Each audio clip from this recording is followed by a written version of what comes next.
Friends, Radhe Radhe. आप सभी लोग कैसे हैं? आशा करती हूँ कि हमारे लड्डू गोपाल जी की कृपा से आप सभी लोग अच्छे होंगे, परम मंगल में होंगे। तो आज हम जानेंगे मित्रों, मौनी अमावस्या का पर्व किस दिन मनाया जाएगा।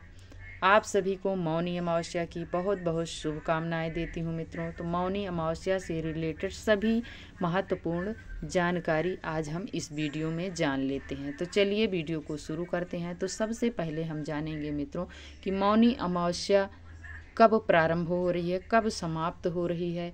और इस दिन इसके नाम से ही ऐसा प्रतीत होता है कि हमें मौन, इस मौनी अमावस्या में मौन रहना चाहिए। ज़्यादा से ज़्यादा हमें मौन धारण करना चाहिए, मुनियों की तरह आचरण करना चाहिए।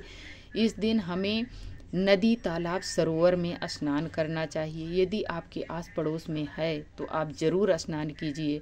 और इस समय प्रयागराज में महाकुंभ मेला का जमावड़ा है और इस दिन की विशेष मान्यता है। कहते हैं कि साल की सबसे बड़ी ये अमावस्या है।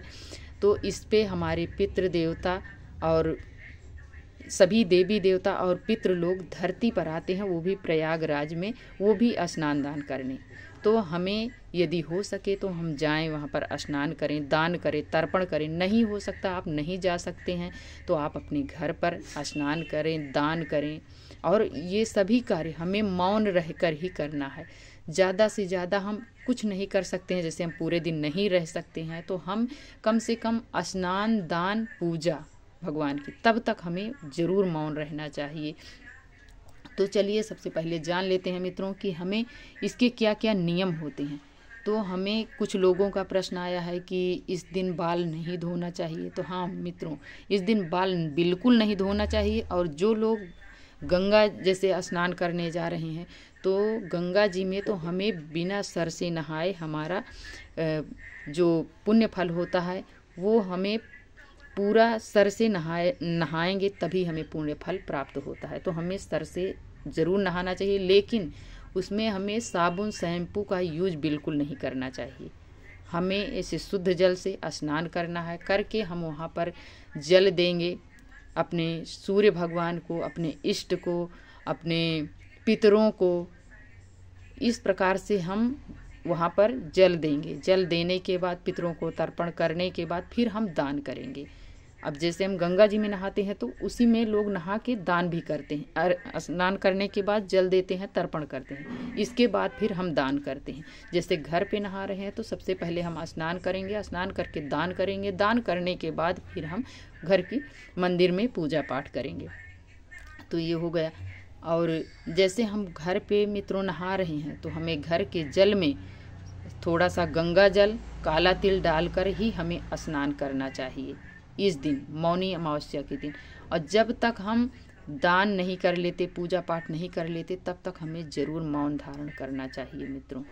कहते हैं कि 100 वक्ता एक चुप हरावे। तो 100 आदमी बोलते हैं, एक चुप रहता है, तो उसके इतना तपोबल होता है। तो हमें इस दिन ज़्यादा से ज़्यादा चुप रहने की कोशिश करना है। हमें कम से कम बात करनी है। तो हम इस दिन सुबह उठें, जैसे हम बिस्तर से उठते हैं तो रोज़ाना हम भगवान जी का नाम लेते हैं, धरती मैया को प्रणाम करते हैं। तो हमें क्या करना है, इस दिन सुबह हम उठेंगे, बिल्कुल मौन रहेंगे, मन में ही अब भगवान जी का नाम लेंगे, धरती मैया को छू लेंगे, लेकिन मुंह से नहीं बोलेंगे। फिर हम उठेंगे, अपने नित्य कर्मों से निवृत्त होने के उपरांत फिर हम इस दिन गर्म पानी से बिल्कुल नहीं नहाना है मित्रों। हमें ठंडे पानी से नहाना है, उसमें गंगा जल, काला तिल डालकर हम स्नान करें। स्नान करने के बाद फिर हम आए अपने घर में। यदि आपके पास तिल है तो इस दिन तिल की विशेष महत्व है मित्रों, इसलिए कि माघ का महीना चल रहा है, तिल और गुड़ की विशेष महत्व है। तो आप यदि है तो दान कीजिए, नहीं है तो आपके घर में जो अनाज है उसका चावल, दाल, आटा, गुड़, सब्जी, ये सभी चीज़ें एक थाली में निकाल कर आप मिनस कर रख दीजिए। रखने के बाद फिर अपने घर के मंदिर में भगवान जी को स्नान करवाएं। यदि लड्डू गोपाल हैं तो स्नान करवाएं, नहीं हैं तो विग्रह रूप में घर में, अपने पूरे घर में गंगा जल का छिड़काव करें। फिर भगवान जी की पूजा करें। पूजा करने के बाद आप इस दिन जैसे तिल के तेल का दीपक जलाएं, उसमें तिल जरूर डाल दें। जहाँ भी आप दीपक जलाएं, जैसे पीपल में दीपक जला रहे हैं तो उसमें तिल जरूर डाल दें। तुलसी मैया के लिए आप दीपक जला रहे हैं उसमें भी आप थोड़ा सा तिल डाल दीजिए। इस दिन तिल का हवन जरूर करना चाहिए मित्रों, अमावस्या पर, इस अमावस्या पर। तो ये सब हम करें। यहाँ तक हमें बिल्कुल चुप रहना है। जब तक हम घर की अपनी पूजा नहीं कर लेते हैं घर के मंदिर में, तब तक हमें बिल्कुल नहीं बोलना है। फिर इसके बाद हम क्या करेंगे कि भगवान का नाम लेते हुए अपना मुख खोलना है। चाहे आप श्रीमन नारायण, चाहे राम राम या राधा कृष्ण, कुछ बोलते हुए ही अपने मुख को खोलना है। इसके बाद हम क्या करेंगे, इस दिन हमें ज़्यादा से ज़्यादा मित्रों चुप रहना है।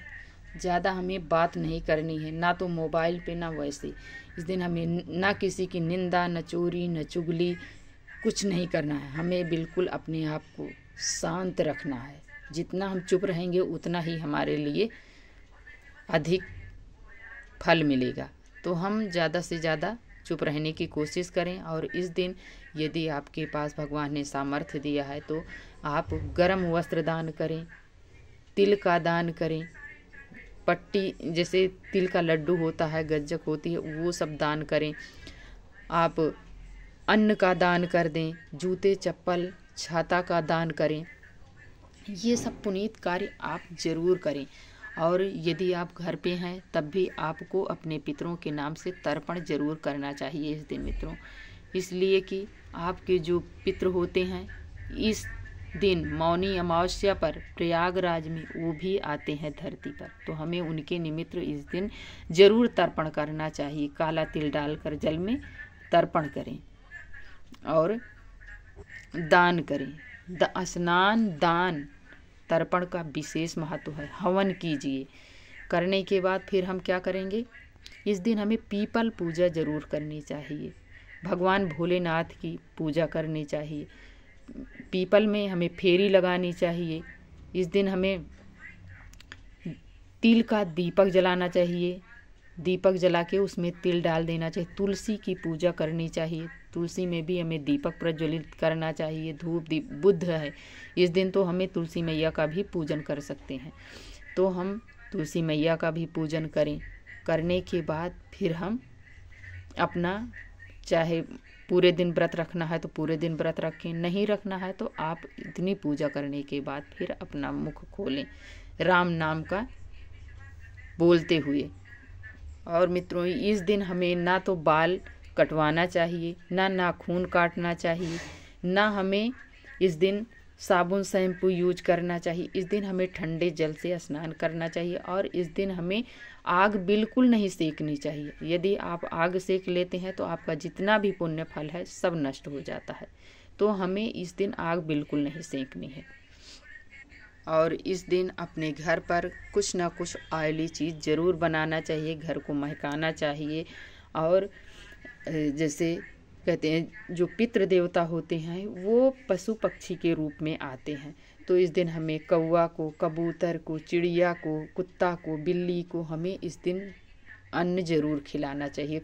किसी न किसी रूप में वो आते हैं तो हमें ज़रूर कुछ ना कुछ उनके लिए निकाल देना चाहिए। जैसे दाना डाल देना चाहिए।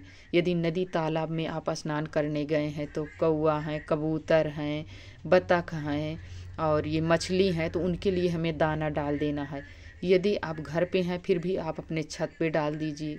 कहीं ना कहीं से चिड़िया आती ही रहती हैं तो आप ज़रूर डाल दीजिए उनके लिए। यदि गैया मैया आपके आस पड़ोस में है तो गौ माता के लिए अग्रासन निकाल दीजिए, चारा भूसा डाल दीजिए। ये सब पुनीत कार्य हमें इस दिन ज़रूर करना चाहिए।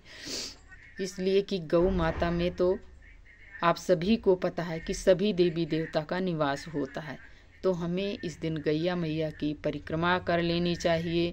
इस दिन हमें गैया मैया को अग्रासन निकालें, चारा भूसा डालें। ये सब करने से हमारे जितने पाप रहते हैं वो नष्ट हो जाते हैं और हमें अधिक पुण्य फल की प्राप्ति होती है। इस दिन हमें शाम के समय अधिक रात्रि तक हमें बाहर नहीं रहना चाहिए, अपने घर के अंदर रहना चाहिए। जैसे शाम है तो शाम को आप, जैसे पीपल बाहर है तो आप जाकर दीपक शाम के समय जलाकर चले आइए, लेकिन अधिक रात्रि में हमें अमावस्या पर नहीं जाना चाहिए। जो गर्भवती महिलाएं हैं उन्हें तो बिल्कुल नहीं जाना चाहिए। अब हम जानेंगे मित्रों कि एक अमावस्या कब से प्रारंभ हो रही है, कब समाप्त हो रही है। तो अमावस्या की तिथि जो है मित्रों वो 28 तारीख को 7:35 पर प्रारंभ हो रही है, 29 तारीख को 6:35 पर समाप्त हो रही। तो इसके कारण उदया तिथि के अनुसार अमावस्या तिथि 29 जनवरी को मनाई जाएगी। इस दिन हमें व्रत रखना है। तो आज की वीडियो मित्रों यहीं तक की थी। आशा करती हूँ कि आप सभी को ये वीडियो अच्छी लगी होगी। यदि अच्छी लगी है तो आप लाइक सब्सक्राइब करना ना भूलिएगा। प्यारा सा कमेंट लिख कर ज़रूर बताइएगा कि ये वीडियो आप सभी को कैसी लगी। और आपके एक छोटी सी लाइक से हमें बहुत हिम्मत एवं प्रेरणा मिलती है मित्रों, तो आप ज़रूर कीजिएगा। और अभी तक बेल आइकन को प्रेस नहीं किया है तो जल्द से जल्द आप बेल आइकन को प्रेस कर दें, ताकि हमारे आने वाली वीडियो का नया नोटिफिकेशन आप सभी तक सबसे पहले पहुंचे। तो वीडियो देखने के लिए मित्रों आप सभी को बहुत बहुत धन्यवाद देती हूँ। जय श्रीमन्नारायण।